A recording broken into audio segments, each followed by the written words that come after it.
Fala galera, boa noite, boa noite. Pronto, começou a gravar. Deixa eu ver aqui um vizinho para ficar um pouquinho mais claro. Boa noite, turma, boa noite, meus queridos alunos e alunas. Boa noite, minha querida monitora Elaine. Como estamos hoje? Estamos bem? Estamos mal? Estamos vivendo? Galera, vai lá, Elaine, já vai apresentar. Vai começar, Elaine? Deixar pronto para não ter problema. Calma. Deixa eu só falar algumas coisas, deixa eu interagir aqui com vocês, até porque nós somos seres humanos. Não, Além só da queria aula, saber se tá tem um certinho aí. contato, Tá tudo mas seus ok? slides são muito bonitos. Tá tudo ok Deixa eu ver aí? aqui quem tá falando comigo. Como é lá, eu nem ouvi, foi mal. Se tá aparecendo tudo certinho para vocês. Tá aparecendo aí. tudo certinho. Se der para botar no modo apresentação para ficar um pouquinho maior, vai ficar melhor de ver. Ela já tá testando tudo para saber. Modo Tá apresentação. certo, Eu tô no modo apresentação. Entendi. Aí tá. Deixa eu ver. Tá aqui, ó. Sim. Aqui embaixo, onde tem duas setinhas assim, ó. Do lado 24. Embaixo. Aonde você fala? Embaixo tem 27, aí tem um quadradinho 24 lá embaixo. Peraí. Lá embaixo tem 27%. Tá vendo? Não. Nossa. Não. Peraí, deixa eu ver. Cadê teu mouse aí? Mostra aí teu mouse para eu saber onde é que tu tá. Pronto, ó. É aí, ó. Aí, ó, do lado dessa setinha, ó. Tu tava perto, embaixo. Onde tu tava? Embaixo. É, onde tem duas setinhas.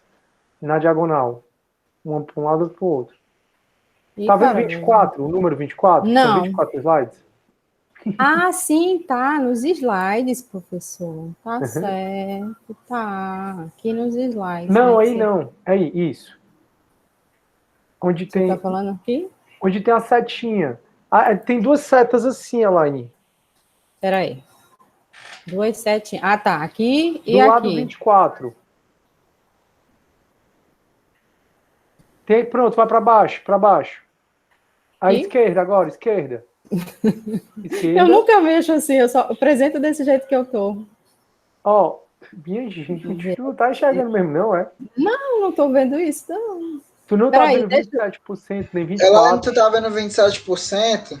Aonde, mina? Eu não tô vendo 27%. Embaixo, bem próximo aqui. Ó, pronto. Pode aumentar para teu mouse. Mostra o teu mouse aí. Aí, para aí. Para aí. Desce. Desce mais. Desce mais. Chegou no 27. Pronto. Agora vai para a direita. É porque tá aqui uma coisinha que tá aqui em cima, por isso que eu não tava vendo, gente. Porque tá aqui o negócio para a apresentação. Tá em cima tampando, por isso que eu não tava então vendo. Aqui lá em cima, apresentar, Elaine. Também pode ser, ó. Lá posso ir por aqui, mas só que por aqui eu não vejo vocês, né? Vê não? É isso? Eu não. Quando eu apresento por aqui, não. Vai padrão, tela cheia. Eu faço com os meninos, vai direto, quer ver? Ó. Saiu para mim, eu não vejo mais vocês. Só falo, entendeu? É como eu apresento, né? É assim também? Assim então tá ótimo. Então é assim. Eu não vejo vocês me veem. Certo? É o jeito. Eu não gosto de ficar assim, eu gosto de ver, mas vamos lá. Tá mas deixa eu só conversar aqui com a galera, já tu começa. Com certeza. Vai lá. Deixa eu falar pra galera. Oi, pessoal, boa noite a todos. Aí eu tava dando boa noite a Ana Coutinho. E pra assinar como à noite eu fico rosa nessa luz, mas eu não sou meio rosa não, tá, tonto? Eu não acho que eu não sou rosa não. Ó, é só por causa da luz mesmo. Engraçado, né? Meu Deus do céu. Eu tenho um amigo que ele é rosa. Ele é até médico, como eu tava até almoçando com ele. Rosa. Eu acho engraçado. Aí, oi, Ana Coutinho, boa noite. A Elaine tá falando boa noite, turma. O Daniel, o Matheus, a Camila, Caroline, perdoe-me. O Matheus tá aí corrigindo boa noite. O Gabriel, boa noite, turma. Hoje é dia de Elaine de pergunta. Isso aí. Não. Hoje a pergunta é pro monitor. Como é? A pergunta é para o monitor. Não, ninguém nunca pergunta para o monitor, porque vai perguntar para o monitor. Não, mas porque esse monitor, ele já deu aula lá fora, o currículo dele vale a pena. Exatamente. Ele é diferenciado, você falou tudo. Não se pode comparar ele com os outros, não. Ela fala, não se pode. Eu só lembro da música Planeta das Cores. não se pode negar o amor. Não é? Ei, vamos para frente. Aí fala Flávio Henrique, boa noite, a Thaís, o Davi e a Darly. Sejam muito bem-vindos, pessoal. Olha, só para falar para vocês o nosso último fôlego, né? Agora, essa aula na aula passada, a gente conversou um pouco sobre a filosofia moderna, em especial para vocês entenderem a transição da Idade Média para a Idade Moderna, foi principalmente por conta de 4 fatores. A Idade Média ela durou cerca de 14 séculos, onde a Igreja ela dominou a monarquia absolutista, muito representado pelo rei Luís XIV, que é conhecido como o Rei Sol, e a frase dele está Samuar, que significa o Estado sou eu. Então, a época da Idade Média foi uma época de muita monarquia absolutista, foi uma época onde o cristianismo sustentou um discurso onde não tinha alpinismo social, onde todo mundo que trabalhava em prol para a igreja, para os nobres e para os reis. E aí, por conta de 4 fatores em especial, que a gente conversou na aula passada, o Renascimento, em especial, é a chave mestra para a gente entender isso, a Revolução Científica, a Reforma religiosa, e também a Revolução Científica e a descoberta do Novo Mundo, ou seja, o Renascimento, a descoberta do Novo Mundo, a Revolução Científica e a Reforma Religiosa foram 4 fatores que a gente conversou que fez surgir a Idade Moderna. Aí, surgindo a Idade Moderna, o que a filosofia discutiu? A filosofia, na Idade Moderna, discutiu, e ela foi dividida em especial em 6 escolas. E a gente viu que dessas 6, 3 são as que são importantes para a gente. 2 a gente já viu, que é o racionalismo e o empirismo, e hoje a gente vai entrar um pouco na filosofia política. Então, a nossa matéria, ela requer que a gente aprenda um pouco sobre o contratualismo. O contratualismo ele é tão importante para vocês, estudar o contrato social, para o curso de Direito como um todo, que vocês já viram em Ciência Política, vão ver aqui comigo, e também vão ver em Filosofia do Direito.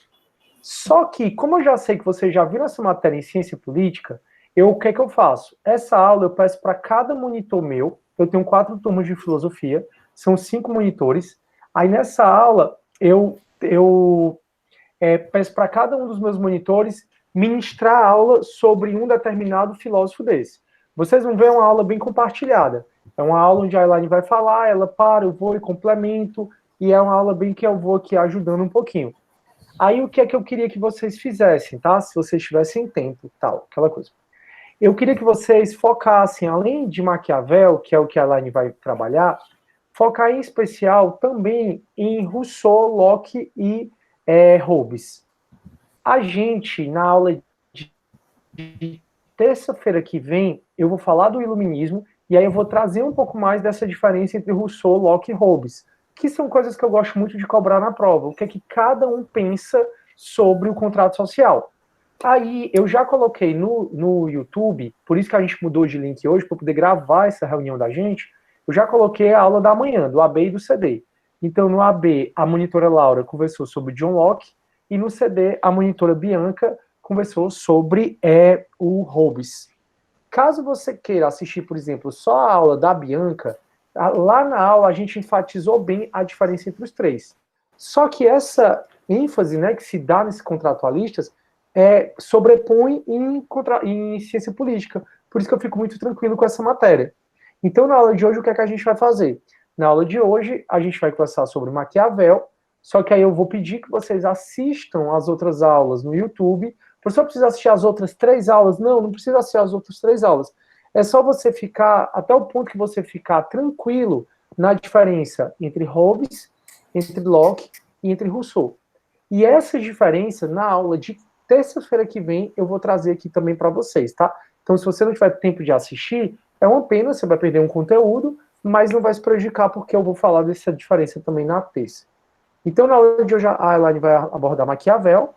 Aí, na aula de terça-feira que vem, eu vou abordar o iluminismo, junto com esse resumo dos contratualistas. Na aula de terça, eu não vou falar mais de Maquiavel é para a aula de hoje. E aí, quando for na aula de quinta que vem, eu já entro na crise da modernidade. Então, já que filosofia política está dentro da filosofia moderna, e filosofia política é matéria de filosofia do direito, então vocês vão passar quase a filosofia do direito todo vendo filosofia política.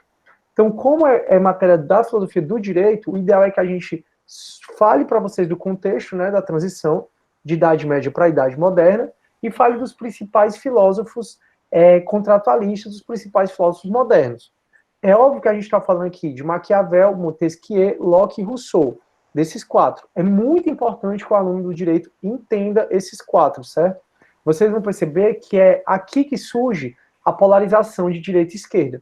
É aqui que a gente vê John Locke, que é burguês, com um discurso de extrema direita, de um Estado mínimo, de um Estado que ele não vai intervir muito, ele é pai do liberalismo, que o Estado que não vai intervir muito nas questões humanas, vai só servir para mediar e para garantir a propriedade privada.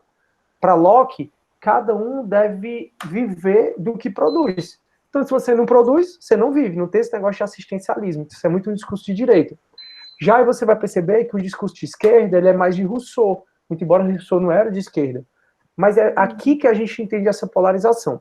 Então a gente está dentro da filosofia da modernidade, são 6 escolas, 3 são as importantes para a gente, 2 a gente já falou, que é a diferença de Aristóteles e Platão, que é o racionalismo e o empirismo, e a gente está entrando aqui só para vocês conhecerem um pouco na filosofia política. Filosofia política vai ser muito estudado em filosofia do direito. Então não tem sentido eu conversar mais sobre ela, porque vocês vão ver esse assunto em filosofia do direito. Já, turma, na aula que vem, eu começo a falar da crise da modernidade. Na aula que vem não, é na aula de quinta-feira. A aula que vem ainda é sobre a Idade Moderna. Aí na aula de quinta-feira eu começo a falar da crise da modernidade.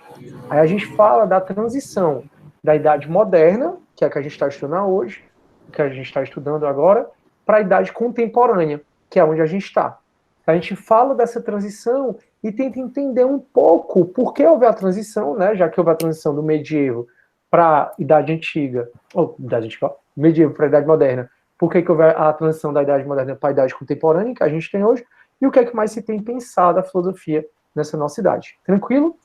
Aí, então, ou seja, além de Maquiavel, por favor, se dediquem aos estudos que vocês viram em ciência política de Rousseau, de Locke e de Rousseau, de Locke e Rousseau, Locke e Hobbes, certo? Thomas Hobbes, John Locke e Rousseau. Engraçado como o homem só faz uma coisa, né? Porque eu fui aqui verificar como é que estava o modo aqui do meu ar-condicionado, porque eu tô com muito calor. E eu disse, rapaz, esse ar-condicionado é tão frio. Aí só porque eu fui verificar isso, aí eu me desconcentro, né? E aí, então, o que é que eu tô fazendo? Eu tô procurando fazer com que essas aulas não fiquem tão grandes. Porque eu quero que, se você puder, você assista essas outras aulas, né? De Locke, de Rousseau e de Hobbes. São aulas muito legais. Oi, Bruna, pode falar, boa noite. Você, Ah, não. Esse é o bebê da Bruna. Foi um engano. Aí o Flávio diz, verdade, prof. Top. Para mim, está no top 3 dos professores da Uniforme. Muito obrigado, Flávio. Fico muito feliz aí com o elogio. Uma pena que não esteja penal com ele, mas sempre há tempo, né? Sempre eu sou convidado para dar tanto curso, tanta coisa. Tenho certeza que a gente se encontra aí um dia e aí eu vou aprender muito com você também. A Matheus, verdade, ele é muito bom em penal, obrigado. Perdão, desculpa, não, Bruno, besteira, isso acontece. Então, pessoal, sem mais delongas, até porque, fez esse processo penal, e processo penal é top demais. Porque, pessoal, processo penal, todo dia eu entro, pessoal, vocês, por exemplo, todo dia essa semana eu entro e falo alguma coisa da CPI da Covid. Na semana, sei lá, retrasada, prisão do Doniel Silveira. Na outra, julgamento de suspeição de incompetência do Moro, lá da Lava Jato. Então, processo penal é o dia a dia da gente, né? Aí, não, Flávio, eu não leciono processo penal 1, né? Na verdade, eu, por enquanto, estou com as cadeiras só de filosofia e de processo penal 1, só 1. Eu não estou com 2, não. Eu tinha 2, mas por enquanto eu estou só com essas 2 mesmo, filosofia e processo penal 1. É isso. Mas, assim, eu dou muita aula em cursinho. Ontem mesmo eu estava dando aula para o Tribunal de Justiça, para os servidores. Anteontem eu estava dando aula para a Unicef. Aí, na segunda, eu dei aula dei aula, assim, né? Uma palestra para o CA e da Unifor. Enfim, a gente vai ter a oportunidade de se encontrar, se Deus quiser. E aí, galera, então, sem mais delongas, até para aula no curso Prime também, né? O Davi tá lembrando aí, tá voltando, graças a Deus. Pois pronto, pode fazer, processo penal 1 é muito top. Aí eu abro o meu sistema da justiça, eu abro o SAGE, entro no processo real, mostro como é que é o fluxo de um processo. É bem legal, é bem prático. Eu procuro tornar essa disciplina que é teórica, né? De processo penal, uma coisa bem prática que eu acho que é melhor do aluno aprender. Pois vamos lá. Para essa aula não ficar tão grande, turma, eu estou tentando fazer todas as aulas de 1 hora, mais ou menos, porque se você puder, você vai assistir as outras aulas, né, de Locke e de Rousseau, mas caso você não possa, não tem problema, e porque você viu essa matéria em ciência política, e também porque eu vou conversar sobre os 3 na próxima aula de terça-feira. Pois agora, nossa querida professora é a querida Elaine. Querida Elaine, mãe de brasa. Nós vamos falar sobre Maquiavel, né? Um cara, para mim, atemporal, né? E que é o precursor de como a gente vê a importância da política, da boa política, né? Por isso que ele é considerado o pai do renascimento político moderno, por conta disso, por conta desse novo olhar, que até então ninguém antes tinha parado para pensar da importância de se ter bons governantes, né? Então, é por conta disso. É um cara, para mim, atemporal, muito importante. A gente passa a olhar e a aprender e ver a política de uma outra forma a partir dele. Não é à toa que ele serve de referência até hoje, né? Ele nasceu, fala um pouquinho da história dele.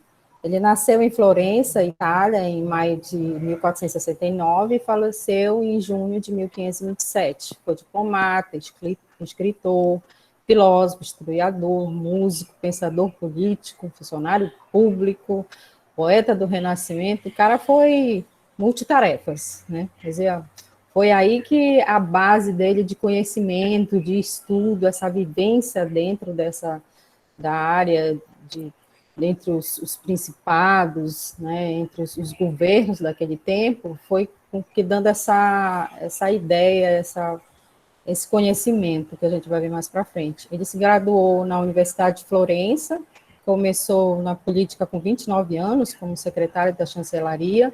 Lá ele elaborava alianças, tratados com outros países, que é uma espécie assim de relações internacionais, né? Ele tinha contato com outros governos de outras cidades, né? Ele casou com Marieta de Luigi Corsin, com quem teve 6 filhos. Depois de servir em Florença durante 14 anos, ele foi afastado, foi preso, torturado por ser acusado de conspirar contra o cardeal Giovanni Médici. O interessante é que ele foi torturado, foi preso, mas ele não se defendeu disso aí, né? Até porque ele sabia do que na realidade ele tinha feito, que não foi essa conspiração, não foi isso, que a gente vai ver mais lá para frente. Essa situação deixou ele desanimado, de uma certa forma, isso o ajudou a ele colocar essas observações, essas experiências que ele teve, e colocar isso e escrever falar sobre a arte de governar, né? Que foi o Príncipe, foi a principal obra de Maquiavel, que a gente tem mais conhecimento, embora ele tenha outras obras importantes também, mas essa é o pilar desse assunto em torno de um bom governo, de uma boa política, né? Então, infelizmente, ela só foi publicada e levada a sério 5 anos após a morte dele. O contexto histórico que o Maquiavel viveu foi a Europa, né, que passava por transformações em todas as áreas. Florença era considerado o centro do Renascimento. O Renascimento, como o professor bem explanou para vocês na última aula, eu fiz uma pequena lembrança agora, né, que o Renascimento foi um período histórico e um movimento cultural, intelectual, artístico muito importante na Itália, né, porque essa importância, essa vontade de voltar à Idade Antiga, né, os pensamentos, a forma, só que de uma certa maneira, eu acho assim que eles deram uma espécie assim de repaginada, sabe, nesse retorno, nesse renascimento. Então é que a gente tem grandes obras, grandes livros, grandes pinturas, né, importantes que vieram nessa época, né, que são referências que a gente tem de lá, né, como aquelas obras que o professor falou na aula passada, e houve uma revolução, assim, em todos os setores mesmo, sabe, em termos de valorização, de arte, de expressão, Então, foi muito importante. E durante a infância de Maquiavel, em Florença, ele viveu uma república, né, que eu achei interessante. A visão que eu tinha antes de me aprofundar nesse assunto é que ele apoiava apenas a monarquia, só que não. Ele, na realidade, ele viveu nessa fase da república, né? Ele teve uma boa fase aí imerso nisso, que era governada pelos Médici, que sofriam constantes golpes, né? Foi idas e vindas, na realidade, que o Maquiavel presenciou tanto república quanto monarquia, né? Em 1492, Carlos VII expulsou os Médici de Florença e trouxe de volta a igreja para o poder, que foi isso que eu falei, essas idas e vindas, né? Teve a fase da república, e teve a fase da monarquia, depois a república, depois a monarquia novamente, então ficou essa espécie, assim, entre aspas, uma bagunça, né, para aquele período. Em meados do século XVI, o cristianismo passava por essa decadência, por causa dessas próprias situações do Renascimento, essa revolução, né? Teve influência também aí, essa forma de pensar, essa forma de enxergar a importância do homem e não apenas da igreja, né? Existia o fortalecimento das monarquias, onde os estados centralizavam as instituições políticas conhecidas como absolutistas, que o absolutismo é a centralização, né, do poder nas mãos do monarca. Por isso que eu disse que ele vai e vem, era um momento muito delicado nesse período do Maquiavel. Show. Até porque, só para complementar um pouco, Elaine, até porque ele, como você disse, não, eu achava que ele era a favor da monarquia, mas viveu na república. É assim, ele é considerado até o pai da ciência política, turma, que aí isso o professor de ciência política deve ter conversado com vocês, porque enquanto os Hobbes, Locke, Rousseau, enquanto os outros estavam formulando teorias sobre como era melhor o poder ideal, ele não. O que é que o Maquiavel fez? Ele criou o chamado realismo político. Ele dissecou a realidade. Ele estudou bastante, ele tinha muita experiência prática na política, e aí ele foi estudando o que é que as pessoas fazem para se manter no poder. E aí ele dissecou sem escrúpulo nenhum. Então ele realmente colocou, muitas vezes, que a pessoa, para se manter no poder, ela, ou para estender ainda mais, para conquistar o poder, ou para estender ainda mais o poder dessa pessoa, ela viola até muitos valores morais, que ela tanto preza, que ela tanto prega, e aí o discurso é uma coisa, mas na prática ela está tentando ali se segurar o poder a qualquer custo. E se você for ver esse realismo de Maquiavel, ele é presente nas relações humanas, né? Quantas pessoas não pareceram ser tão bonzinhas e foram lá e te deram rasteira? Ou deram rasteira em quem você conhece? Então Maquiavel, ele foi percebendo, ele não foi criando a teoria para dizer, o estado ideal é o Leviatã, como disse Hobbes. Ou então, não, o estado ideal é a monarquia parlamentarista, uma monarquia constitucionalizada, como disse John Locke. Ele não foi pensando assim, ele foi, deixa eu dissecar aqui como é. E aí por isso que ele é considerado o pai da ciência política. Show, Elaine, pode continuar. E do realismo político também. Uhum. Essas são as obras, né? Foram várias obras, né? Relatos sobre os fatos na Alemanha, os retratos das coisas da França, o Príncipe, como eu falei, a principal obra, a obra mais conhecida, né? Mas ele teve muitos estudos, ele teve até uma peça, ele escreveu, Mandrago, que aborda outros problemas da humanidade, né? A arte da guerra, que ele fala da parte militar, né? E, gente, vocês estão escutando muito ruído aí, não, né? Tá tudo bem, né? Pode continuar, não? A gente entende. Principal obra de Maquiavel. É considerado um manual, né? Porque ele dá essa orientação de como governar, como o professor bem falou, como governar, como se manter no poder, como governar com competência, né? Então, a obra é escrita durante o período da reclusão dele, que foi como eu falei, depois que ele mesmo se isolou, ele mesmo buscou essa reclusão depois que ele saiu da prisão, né? E aí ele resolveu escrever para uma forma de se aproximar novamente da política, reaproximação. Então foi uma forma que ele encontrou também. Essa é uma das formas que ele encontrou de se reaproximar também. Né? Contém 26 capítulos, propõe a separação entre a igreja e o Estado, né? Defende que o governante deve estar pronto para desrespeitar opiniões ditas morais, né? E recorrer na sua totalidade à força e ao poder da decepção. Ou seja, o governante tem que estar pronto, mas ele não tem que ser, como a gente vai ver mais na frente, ele não tem que ser tão bonzinho, mas também não tão malzinho, mas em certas situações é preferível que ele seja assim, tenha um pulso mais forte para que ele possa ter o controle melhor da situação, que é o que a gente vai entender mais na frente. Maquiavel descreve o Estado no auge do período renascentista italiano e da República Florentina, como eu disse para vocês, ele viveu uma parte da República, e a gente vai perceber lá na frente que, na realidade, ele era, sim, a favor da República. A situação dele escrever esse manual é porque ele buscava soluções para outras situações que a gente vai ver depois.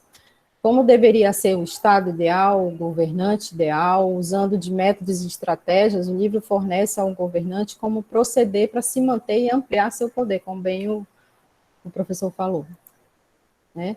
O livro se divide em 4 partes: a classificação dos estados, como conquistar e conservar esses estados, a análise do papel, da importância dos militares, né?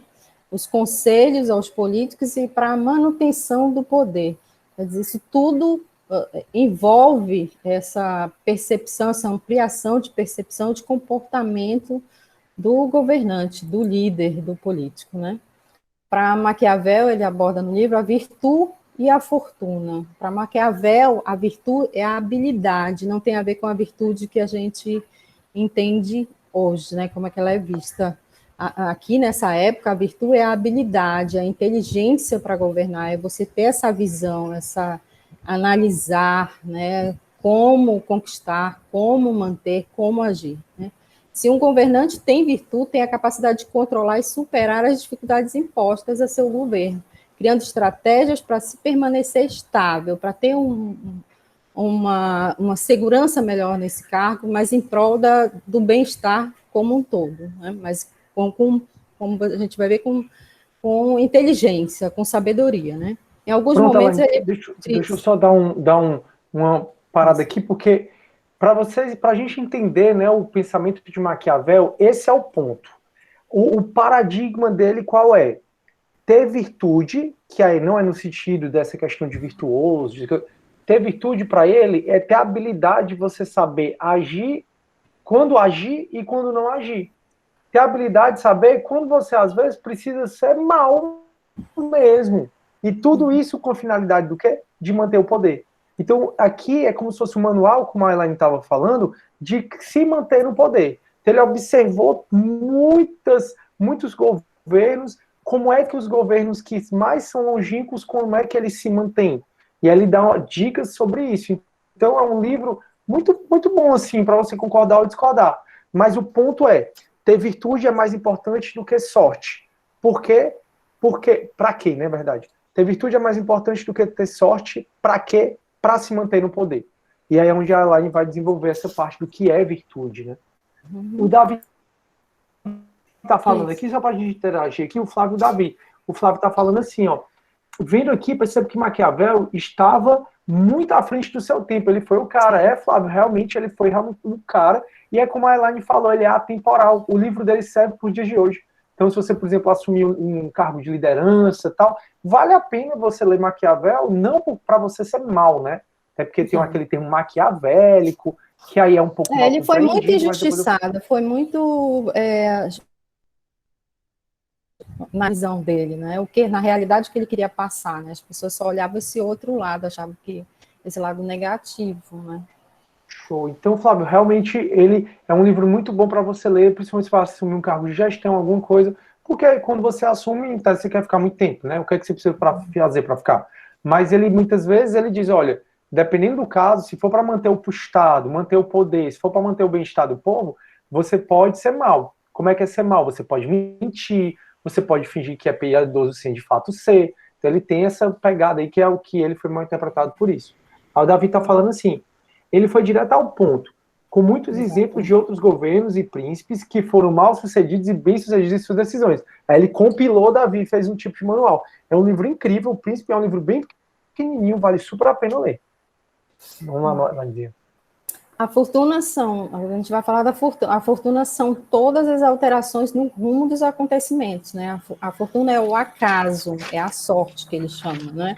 Não é a fortuna como a gente vê, né, de riqueza, e sim, aqui é o acaso, é a sorte. Os príncipes devem estar atentos, porque a fortuna, ora ela é favorável ao governo, ao governante, e ora ela é um obstáculo, né? E foi o que aconteceu nessas observações dele, nesses estudos dele, que ele se aprofundou, como aconteceu com Alexandre o Grande, né, que morreu, né, repentinamente por causa de uma doença, quer dizer, aquilo ali era a fortuna, aquilo ali foi um acaso que ele não previu aquilo, e o bom governante, ele precisa estar atento a isso, ele precisa se antever ao que pode acontecer lá na frente, no futuro, né, então ele tem que ter essa visão, ele tem que estar pronto para isso, para evitar surpresas, né.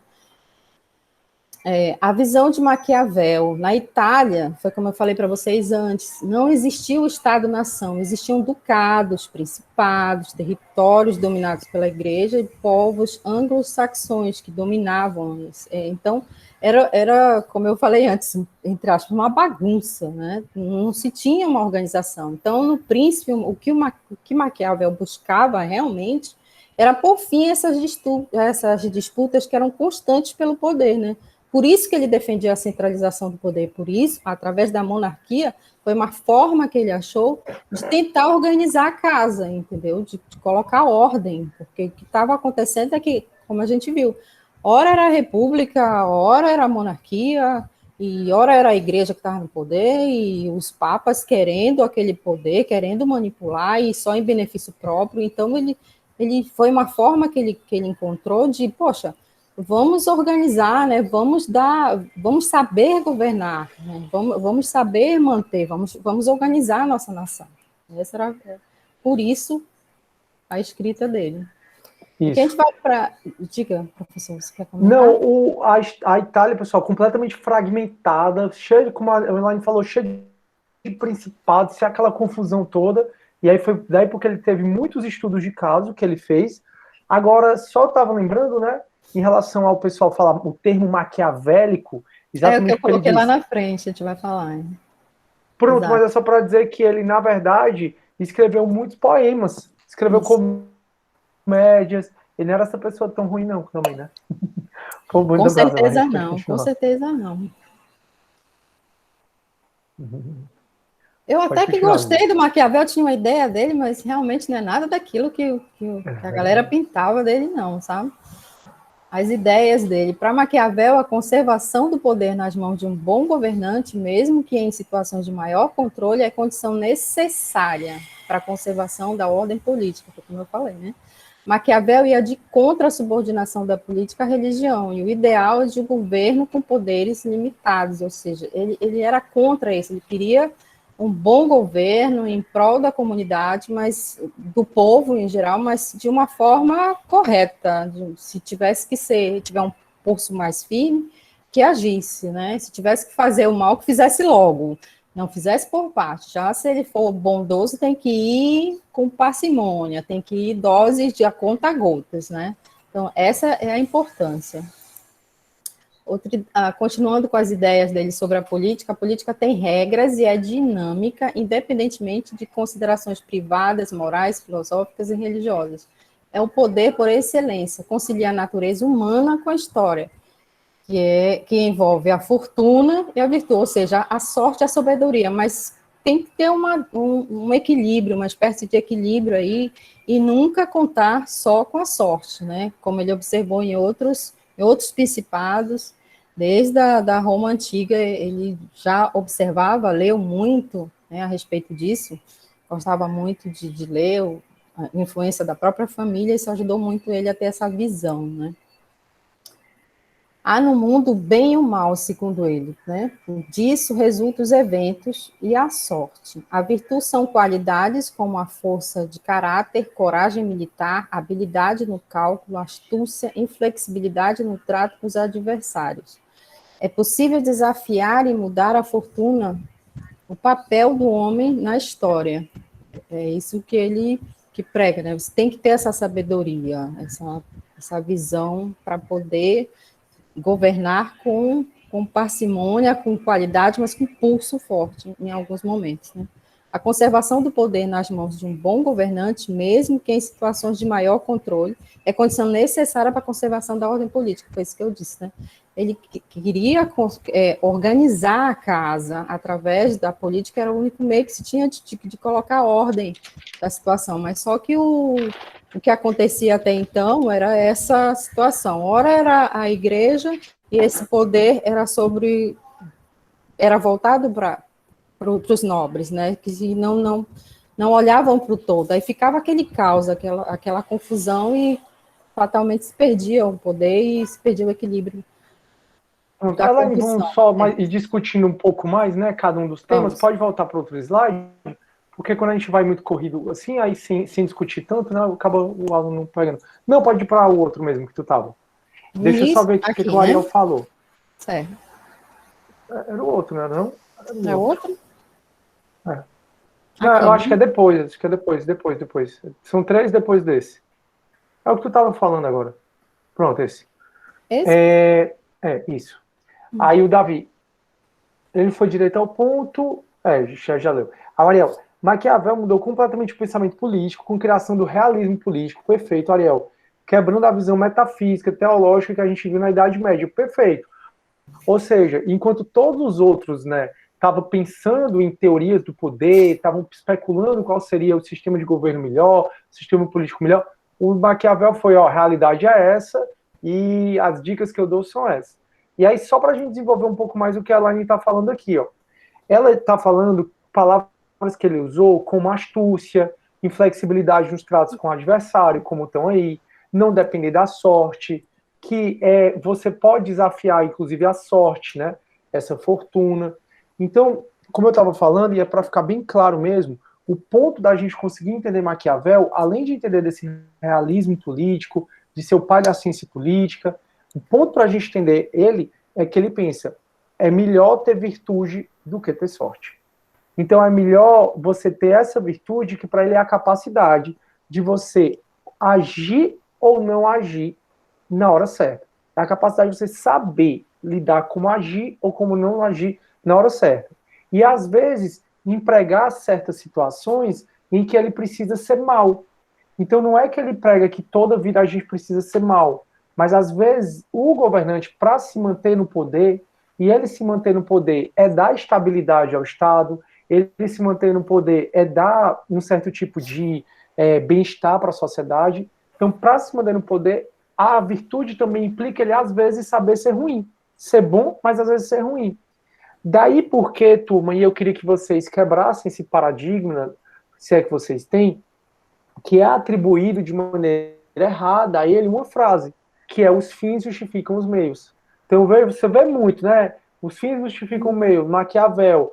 Mas, na verdade, procure o Príncipe todinho, procure várias obras dele, não tem essa frase. Alguém que pegou, entendeu que ele era um cara muito ruim, foi, aí criou, tanto é que hoje a gente chama alguém de maquiavélico uma pessoa muito ruim, né? Mas o que ele dizia não é isso. Qual é o objetivo? É se manter no poder, conquistar e manter o poder, para trazer bem-estar social e também para trazer estabilidade. Às vezes, vai precisar ter combate militar, às vezes você vai precisar ser ruim, vai precisar mentir, mas às vezes não, ou não é sempre. Show, Elaine. Aí, deixa eu ver o Flávio, né? Aos amigos, os favores, aos inimigos, a lei. Pois é, mas não é sempre assim, né? Para Maquiavel. É isso que eu estou tentando desmistificar para vocês, que muito embora na linguagem, no nosso dicionário, uma pessoa maquiavélica é uma pessoa ruim, não é o que ele pregou o tempo todo. Ele só diz que às vezes é necessário você ser mal. Ao Davi, não sei se vai ser abordada a questão da divisão dos poderes do ponto de vista dele. É muito interessante. A gente, não sei se a Elaine vai chegar lá, porque é a primeira vez que a Elaine está dando essa aula, né? Não sei se ela vai chegar lá, mas enfim, a gente vai complementando aqui. Pode falar, Elaine, manda brasa. Portanto, a um príncipe é necessário saber usar a besta e o homem, só que isso, por si só, ainda não basta. E então Maquiavel aplica sua metáfora do leão e da raposa. Um príncipe deve ter a ferocidade do leão e para amedrontar que busca destruí-lo, e a astúcia da raposa, para reconhecer as armadilhas e escapar delas. Uma coisa sem a outra não funciona. Essa é uma citação da Divina Comédia de Dante, né? Então, ele quer dizer isso que o professor tem reforçado bastante, né? Tem que ter a sabedoria, tem que ter o pulso forte em determinadas situações, mas não necessariamente em todas, né? Você tem que analisar o bom governante, ele tem que ter a astúcia da raposa para saber escapar de certas situações, saber como atuar em determinadas situações. Nem sempre ele vai ter que ser mal, como o professor falou, ter um pulso muito forte, mas também nem sempre ele pode ser bom demais, né? Ou seja, ele não pode ser bonzinho demais, né? Ele tem que ter um equilíbrio, ele tem que ter uma sabedoria, tem que ter essa astúcia, aí, juntamente com a sabedoria. Certo, professor? Quer fazer algum comentário? Tranquilo. Não. Tá fantástico, tá fantástico. Pode continuar, porque aí eu falo da metáfora, que é exatamente o que a gente está reforçando bastante.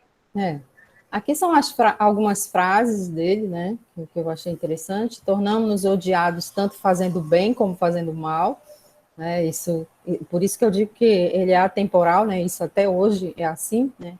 Às vezes você age com tanta bondade e você é visto de uma forma negativa, né, como se você estivesse fazendo o mal, e às vezes é justamente o contrário. Eu creio que um dos princípios essenciais da sabedoria é o de saber se abster das ameaças verbais ou dos insultos. Entra a sabedoria, né? Você saber lidar com as situações com parcimônia, né? Sabendo como agir em determinadas situações, não ser tão impulsivo, né? Na hora de tomar certas decisões. É o que Tão ele difícil no mundo de hoje, né? Por isso que eu digo que ele é atemporal, né? Tudo isso a gente vê hoje em dia. É muito difícil você. É por isso que muitos, naquele tempo, perdiam os seus governos, os seus principados, por conta desses impulsos, né? De não saber como dosar esse equilíbrio. É por isso. Os homens têm menos escrúpulos em ofender quem se faz amar do que quem se faz temer. Por isso que ele diz que é importante, às vezes, tem situações que ele aborda no livro, que é preferível ser temido do que ser amado, por conta dessa situação, porque o amor ele é mantido por vínculos de gratidão que se rompem quando deixam de ser necessários.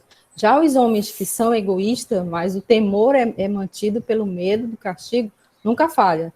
Porque às vezes você ser mais firme, as pessoas ficam um pouco temerosas em certas revides, né, em certas situações, como ele bem explica no Príncipe, né? Então, tem situações que é preferível o líder, o governante, ser mais firme, ser mais duro, ser considerado mal, né? Por conta disso, porque aí, em certos momentos, em certas situações, isso ele pode ser mais respeitado e conseguir trabalhar melhor, né? Porque se ele for muito benevolente, com certeza acontece dele ser odiado com certeza, e esse amor vão reclamar de qualquer forma, né? E aí, galera, o que vocês acham? É melhor ser temido que ser amado?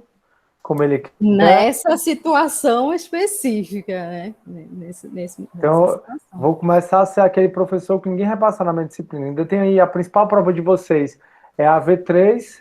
Vou começar a bater o chicote aqui. Se não tirar 4 na V3, eu acho que você está reprovado. Vou fazer uma prova, todo mundo reprovado. Vocês vão gostar mais ou menos de mim. Nesse contexto, com certeza não, né?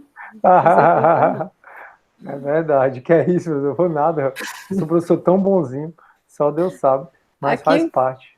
Aqui são as curiosidades, né, que eu observei, né, estudando o Maquiavel, que além de filósofo, historiador, cientista político, ele também foi grande dramaturgo, né? Escreveu peças que a gente nem tem Poesia. Tanto conhecimento.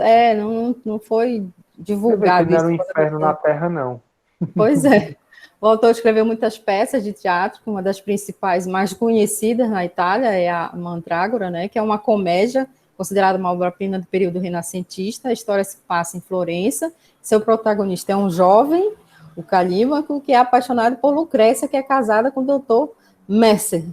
Quer dizer, então é isso que eu achei interessante, por isso que eu continuo afirmando e repetindo, que ele é atemporal. Olha, nessa obra, ele aborda outros problemas, que é um cara jovem, né, se envolvendo com uma mulher casada e mais velha, ou seja, ele aborda aí indiretamente o adultério, né, o preconceito, né, como era visto naquele tempo. Então, ele é atemporal, ele via coisas que a gente nem imaginava, que nem se tinha ideia nessa época, que hoje isso é comum, né? O preconceito contra certos tipos de relacionamentos, né?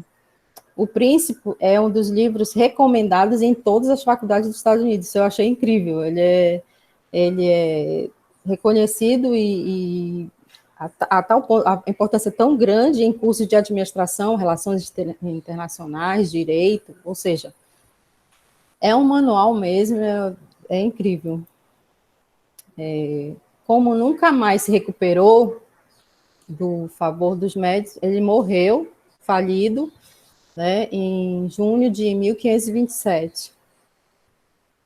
A intenção do Maquiavel era criar um manual que ajudasse, como eu expliquei para vocês antes, a unificação da Itália, para fortalecer o poder absoluto e auxiliar na recuperação dos cargos públicos que inclusive ele ocupava na fase republicana da política florentina, né?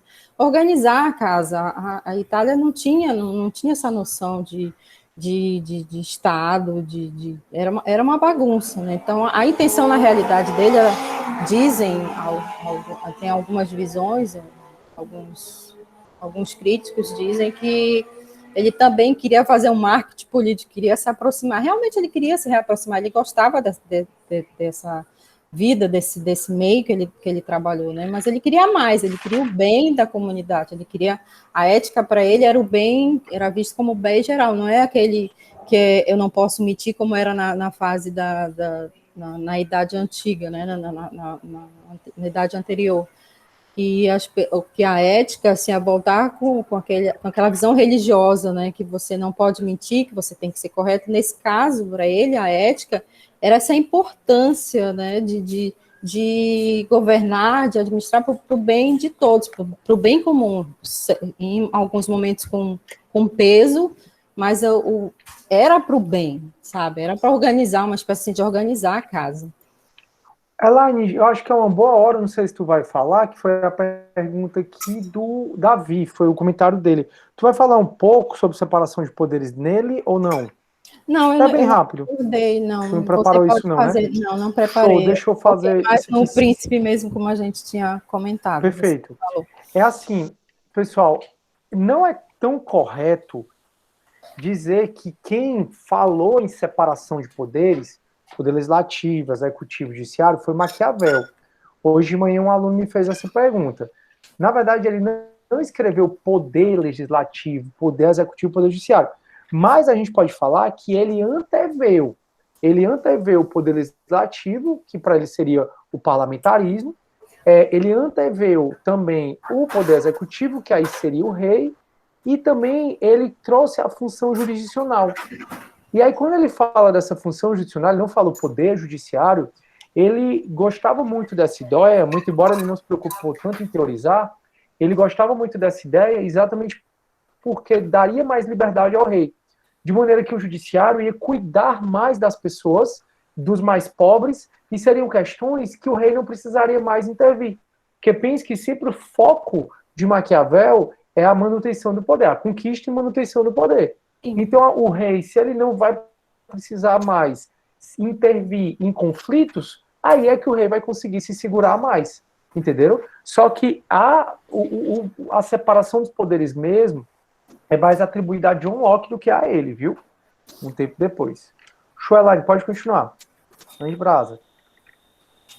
Aí a gente entra no adjetivo maquiavélico, né, que o professor comentou, né, que é a astúcia, a má fé, o oportunismo, velhaco, que foi que considerava, que na realidade não era nada disso, né? Eu acho que a má interpretação na época da obra dele, né? Achando que, como ele dizia que o governante tinha que ser mau, em determinado teria que ser temido, aí eles colocaram essa visão do Maquiavel, mas na realidade não é isso, né, que a gente viu. Ele queria uma compreensão mesmo. Ele queria organizar pobre, a casa, né? Hein? Não, eu fico com pena porque já pensou teu nome virar sinônimo de uma coisa ruim? é meio complicado, né?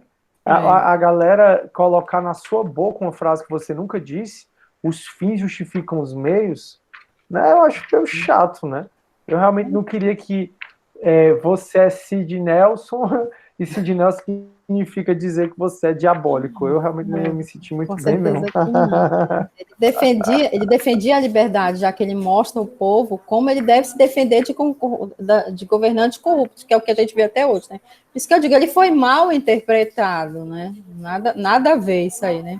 Maquiavel era um republicano e suas ideias buscavam melhor compreender o Estado, né? Como a gente já repetiu várias vezes aqui. Aqui são dicas, gente, que eu achei interessante, né? Eu até assisti mais a série do que o filme, mas eu confesso que eu dei uma olhadinha, achei muito... Ele aborda esse contexto muito bem, que são os Borgias, né? Um filme hispano-itálico, aborda os eventos históricos sobre a família Borgia há cerca de 12 anos. Se vocês quiserem se aprofundar um pouquinho mais, irem além do livro, assistam, porque vocês vão ver aqui, eu deixei aqui o link para vocês darem uma olhadinha, é interessante. Esse é o Legal. final do filme, mas é muito interessante a história, né? Conta das relações do poder, da importância da igreja querendo essa manutenção do poder a todo custo, né? Das relações. É interessante, muito legal para vocês assistirem depois aí, tá?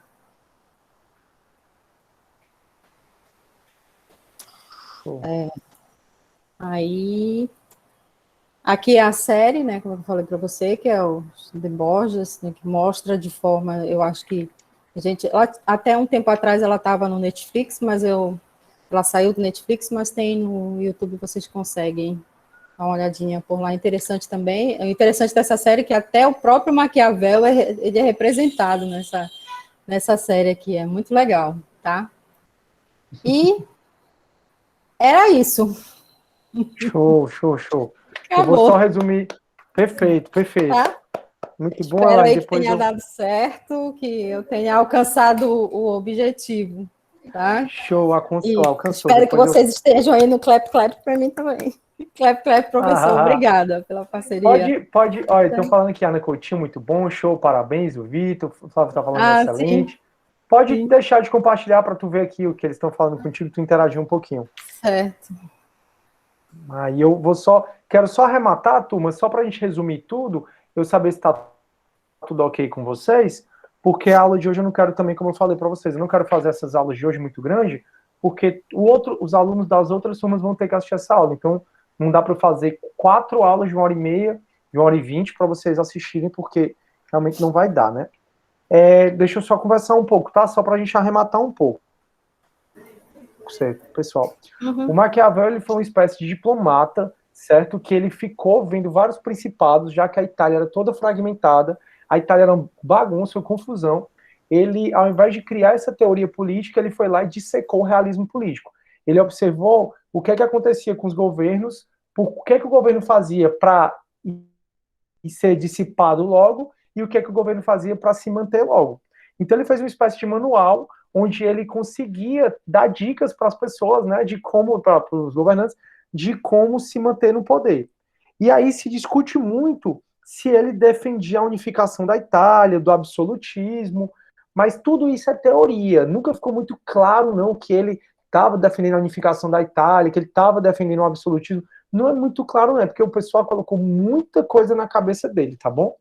Aí, turma, então o Maquiavel dissecou mesmo a realidade política, ele trouxe como era, eu trouxe aqui os pontos mais importantes.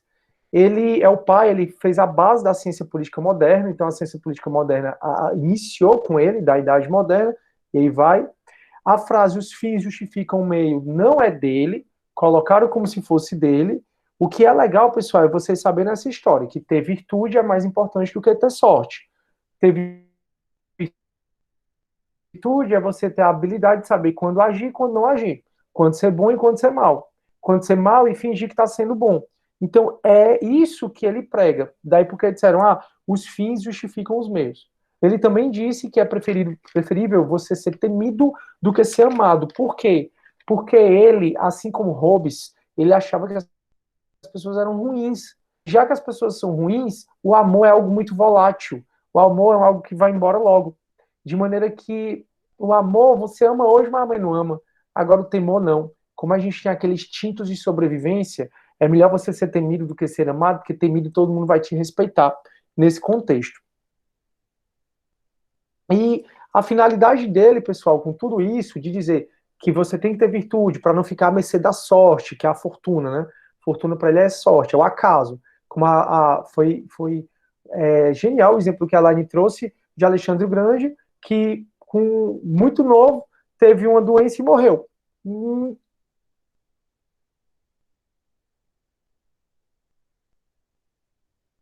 E você foi ruim. Você não pode ficar suscetível à sorte. Você tem que driblar a sorte. Como é que você dribla a sorte? Tendo virtude. Como é que você tem virtude? Tendo habilidade, saber agir, saber quando falar, na hora que falar, quando não falar, na hora que falar. Enfim, a gente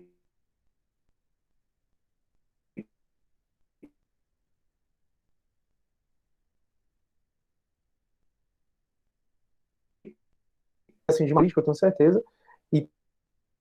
Então, também, na diferença entre Rousseau, Locke e Hobbes. Se você assistir, por exemplo, a aula da Bianca, que foi do Manhã CD, já está no online, já está no YouTube, no final a gente arremata essa diferença. São matérias também que vocês viram em ciência política, mas que eu vou cobrar na prova de vocês, vou falar na terça-feira que vem.